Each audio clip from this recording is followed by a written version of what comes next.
Hello everyone, কেমন আছো তোমরা সবাই? মিষ্টিস ব্লগের নতুন একটা ভিডিওতে তোমাদের সবাইকে স্বাগত জানাচ্ছি। আজকে সন্ধ্যাবেলাতে একটু অন্যরকম কিছু খেতে ইচ্ছা করছিল, আর ঘরে যেহেতু ডিমও ছিল সেই জন্য এই রেসিপিটা বানিয়ে নিলাম। আজকে আমি বানাবো বাটার গার্লিক এগ। তো তার জন্যই আমি এখানে 5টা ডিম প্রথমেই ফাটিয়ে নিয়েছি, তার মধ্যে দিয়ে দিলাম লবণ আর গোলমরিচের গুঁড়ো। এবারে কিছুটা সময় নিয়ে ডিমগুলোকে খুব ভালোভাবে এদিক ওদিক করে ফাটিয়ে নিতে হবে।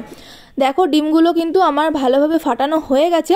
এবারে একটা ফ্রাইং প্যানে আমি দিয়ে দিলাম 1 চামচ মতো বাটারটা গলে গেলে এবারে আমি দিয়ে দেবো ফাটিয়ে রাখা ডিমটা। এবারে খুব ভালোভাবে তোমরা দেখো যে ডিমটা আমি কিভাবে ভাজছি।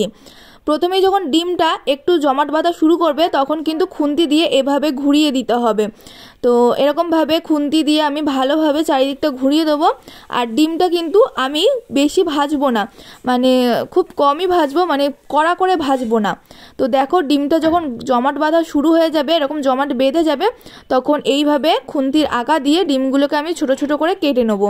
ডিমটা কিন্তু আমি বেশি ভাজিনি, আর এরকমভাবে ভাজলে বেশ ফ্লাপিও হবে, খেতেও খুব ভালো লাগবে।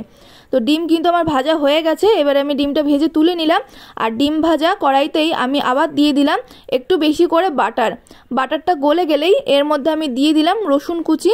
একদম ছোট ছোট করে কুচিয়ে নিয়েছি রসুনগুলোকে, দিয়ে রসুনটা যে একটু ভাজা ভাজা হয়ে যাবে, গন্ধটা চলে যাবে, তখন এর মধ্যে আমি দিয়ে দেবো 1 চামচ মতো ময়দাটা দিয়ে হালকা নেড়ে চেড়েই এবারে আমি এর মধ্যে দিয়ে দেবো দুধ। তো এখানে আমি কিন্তু 1 বাটি মতো দুধ দিয়েছি, আর খেয়াল রাখতে হবে যেন ময়দাটা একদম দলা পাকিয়ে না যায়। দুধটা দিয়ে একভাবে কিন্তু এরকমভাবে নেড়েই যেতে হবে, নাহলে ময়দাটা একদম দলা দলা পাকিয়ে যাবে।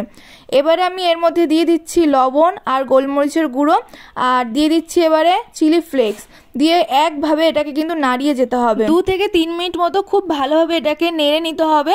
আর যখন গ্রেভিটা একদম গাঢ় হয়ে যাবে তখন এর মধ্যে ভেজে রাখা ডিমগুলো দিয়ে দেবো, দিয়ে খুব ভালো করে নেড়ে চেড়ে মিশিয়ে নেবো। আর ওই 2 মিনিট মতো আবার একটু রান্না করে নেবো। তোমরা যারা আমার চ্যানেলে নতুন আছো, এখন আমার চ্যানেলটা সাবস্ক্রাইব করোনি, তারা অবশ্যই আমার চ্যানেলটা সাবস্ক্রাইব করে দিও।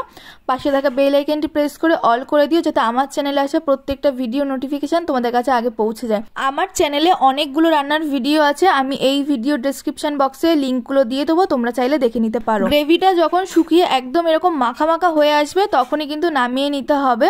বাটার গার্লিক এগ একদম রেডি হয়ে গেছে, আর দেখতেও কিন্তু হয়েছে খুব সুন্দর, আর খেতেও হয়েছিল দুর্দান্ত। আজকের এই রেসিপিটা তোমাদের কেমন লাগলো অবশ্যই আমাকে কমেন্ট করে জানিও। যদি ভালো লাগে তাহলে শেয়ার করে দিও, আর যারা নতুন আছো আমার চ্যানেলটা সাবস্ক্রাইব করে দিও। আবার দেখা হবে খুব তাড়াতাড়ি অন্য একটা ভিডিওতে। সবাই ভালো থেকো, সুস্থ থেকো, আর সাবধানে থেকো।